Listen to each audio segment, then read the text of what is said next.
अष्टावक्र गीता उपदेश संख्या AG6। अष्टावक्र आगे कहते हैं कि अविनाशी और संताप रहित आत्मा को देखने वाले मुनि के लिए विद्या, संसार, शरीर, अहंकार और ममता का भेद समाप्त हो जाता है। सब केवल भ्रम है। इसी अज्ञान से लोगों के अनेक मत, विचार और धारणाएं उत्पन्न होती है और ये विविधता केवल भ्रम का ही परिणाम है। अष्टावक्र बताते हैं कि अधिकांश लोगों के मत सत्य पर आधारित नहीं होते। वे दुराग्रह और अपने विश्वासों की पकड़ पर टिके रहते हैं। वे वास्तविकता को जानने की इच्छा नहीं रखते, बल्कि जो उन्हें स्वीकार्य लगता है उसे सत्य साबित करना चाहते हैं। इसी अज्ञान और संकुचित दृष्टि से समाज में सांप्रदायिकता, विरोध, झगड़ा, हिंसा और घृणा फैलती है। इसके विपरीत ज्ञानी सत्य को सीधे जानता है और किसी दुराग्रह में नहीं पहुंचता। इसलिए सभी ज्ञानी मूलतः एक ही दृष्टि रखते हैं। ऐसे ज्ञानी कहते हैं कि परमात्मा तुमसे अलग नहीं है। वह कहीं आकाश में शासन नहीं करता, ना स्वर्ग में, ना किसी मंदिर, मस्जिद या गिरजाघर में। वह कोई बाहरी वस्तु नहीं जिसे खोज कर पाया जा सके, ना कोई भौतिक वस्तु जिसे आंखों से देखा जा सके। ऐसी सभी धारणाएं केवल अज्ञान और मूर्खता का परिणाम है। अष्टावक्र स्पष्ट करते हैं कि जो लोग आत्मज्ञान से वंचित है और मानसिक स्तर से ऊपर नहीं उठ पाते, वही केवल परमात्मा के विषय में बाहरी और अवधारणात्मक बातें करते हैं। किंतु जो आत्मा का वास्तविक अनुभव कर चुका है, वह जानता है कि परमात्मा केवल ऊर्जा का महासागर है और संपूर्ण सृष्टि इसी ऊर्जा की अभिव्यक्ति है। यह सब उसी ऊर्जा का खेल है और शरीर में स्थित आत्मा भी उसी ऊर्जा का रूप है। इससे अलग कोई परमात्मा नहीं है। जिसने इस अविनाशी संताप रहित आत्मा को समझ लिया, उसने सब कुछ जान लिया, सब कुछ प्राप्त कर लिया। उसके लिए विद्या और अविद्या, ज्ञान और संसार, देह और अहंकार, ममता, इन सब का कोई अर्थ नहीं बचता, क्योंकि यह केवल अज्ञान और भ्रम से उत्पन्न है, जो केवल अज्ञानी को ही प्रभावित करते हैं। अष्टावक्र कहते हैं कि सच्चा ज्ञानी वही है जो आत्मा को जानता है, क्योंकि उसकी पहचान से अज्ञान से उत्पन्न सभी भ्रांतियां स्वतः ही समाप्त हो जाती है।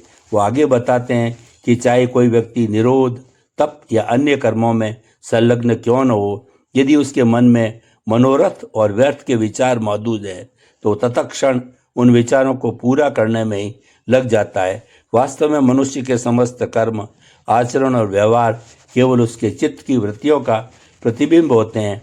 जैसा चित्त वैसा कर्म। केवल बाहरी आचरण बदलने से मन नहीं बदलता। पतंजलि कहते हैं कि चित्त की वृत्तियों का निरोध ही योग है। लेकिन अष्टावक्र स्पष्ट करते हैं कि जो कर्म निरोध के लिए किए जाते हैं, वे वास्तव में चित्त की चंचलता को कम नहीं कर पाते, बल्कि कभी उसे और अधिक सक्रिय कर देते हैं। सच्चा मार्ग आत्मा की अनुभूति और चित्त की स्थिरता में निहित है, न कि केवल ही बाहरी कर्मों में।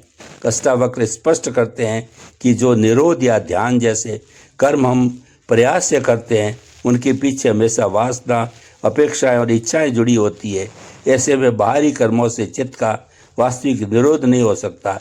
इसलिए सच्चे ज्ञान के लिए इन सभी कर्मों और आचरणों को त्यागना अनिवार्य है।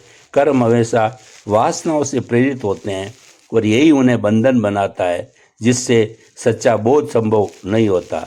अष्टावक्र का मूल उपदेश यही है कि जो भी प्राप्त होगा वह केवल चेतना और अनुभव से ही होगा, कर्म से नहीं, क्योंकि कर्म से अहंकार, इच्छाएं और फल की आकांक्षा पैदा होती है, जो चित्त को चंचल बनाए रखती है। इसलिए समस्त निरोध संबंधी अभ्यास, ध्यान, समाधि, साधना भी तभी फायदेमंद होंगे जब उन्हें त्याग और आत्मानुभूति के दृष्टिकोण से किया जाए। यदि कोई मूढ़ या जड़ बुद्धि वाला व्यक्ति इन कर्मों को छोड़ भी देता है, तो भी उसके भीतर मनोरथ और मानसिक उलझनें बनी रहती है और असली मुक्ति नहीं मिलती। अष्टावक्र कहते हैं कि सभी आकांक्षाओं और वासनाएं अहंकार से जुड़ी होती है और व्यक्ति उन्हें पूरा करने में इतना उलझ जाता है कि वो आत्मज्ञान से ही वंचित रह जाता है। इसका मूल संदेश यही है कि सच्चा ज्ञान केवल चित्त की पूर्ण शांति और स्थिरता में संभव है।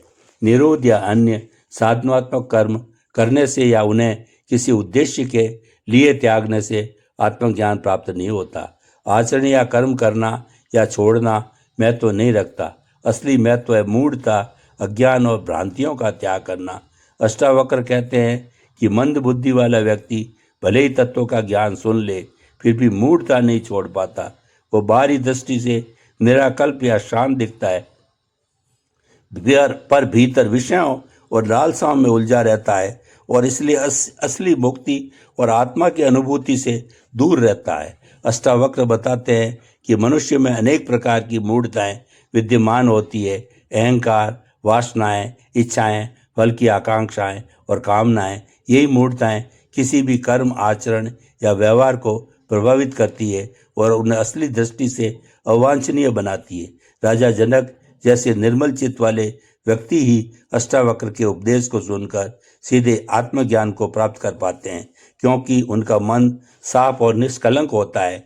इसके विपरीत मंद बुद्धि वाले लोग तत्व ज्ञान सुनकर भी अपने भीतर अहंकार, वासना और लालसाओं को नहीं छोड़ पाते और इसीलिए वे आत्मज्ञान से वंचित रहते हैं।